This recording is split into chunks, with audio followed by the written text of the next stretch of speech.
আমি তো জাস্ট ভাবতেই পারছি না একটুখানি চেঞ্জ করাতে রান্নার টেস্ট এতটা পাল্টে যায় কি করে। নমস্কার বন্ধুরা, আজ আমি তোমাদের সঙ্গে শেয়ার করছি একদম সহজ পদ্ধতিতে বানানো কাতলা ভাপা রেসিপিটি। আশা করছি সবার খুব ভালো লাগবে।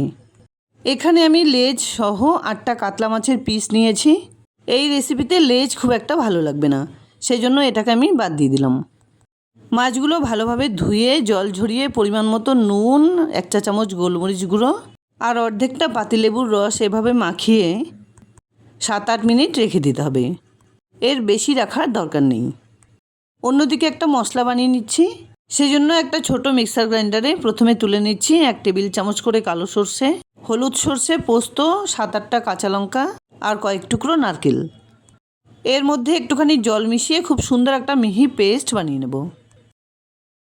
মিক্সার গ্রাইন্ডারে সর্ষে পোস্ত বাটা বানাতে গেলে পোস্ত ভিজিয়ে পরিমাণ মতো জল দিয়ে বেটে নিলে খুব সুন্দর স্মুথ হয়। তাছাড়াও মাঝে মধ্যে ঝামেলা এড়াতে আমি সানরাইজের সর্ষে পোস্ত পাউডারটা ব্যবহার করি। অন্যদিকে কড়াইতে পরিমাণ মতো সর্ষের তেল গরম করে মাছ ভেজে নিচ্ছি। যেহেতু মাছগুলো ম্যারিনেট করা ছিল, তাই কড়াইতে থাকা তেল খুব ভালোভাবে গরম হলে ভেজে নিতেও সুবিধা হবে। আমি কিন্তু এইসব বড় ধরনের মাছ একটু লালচে করে ভেজে নিতেই বেশি পছন্দ করি। তোমরা তোমাদের পছন্দ অনুযায়ী হালকা করেও ভেজে নিতে পারো।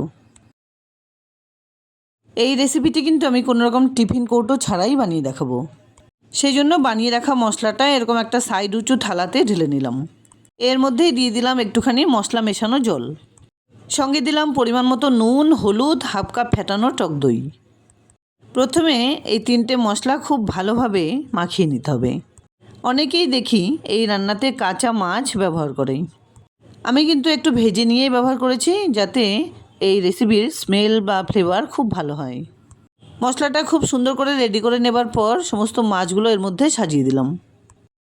এবার মাছের পিসগুলোকে হালকা করে এভাবে একটু উল্টে পাল্টে খুব সুন্দর করে মশলার সঙ্গে মাখিয়ে নিতে হবে। আর সবসময় চেষ্টা করবে টিফিন কৌটো ছাড়া বানাতে হলে এরকম সাইড উঁচু থালা ব্যবহার করতে, তাহলে কিন্তু রান্নার সময় কোনো অসুবিধা হবে না। এবার এর উপর দিয়ে ছড়িয়ে দিচ্ছি কয়েকটা চেরা কাঁচা লঙ্কা, আর মিক্সার জারে লেগে থাকা মশলার সঙ্গে একটু জল মিশিয়ে সেটাও ঢেলে দিলাম।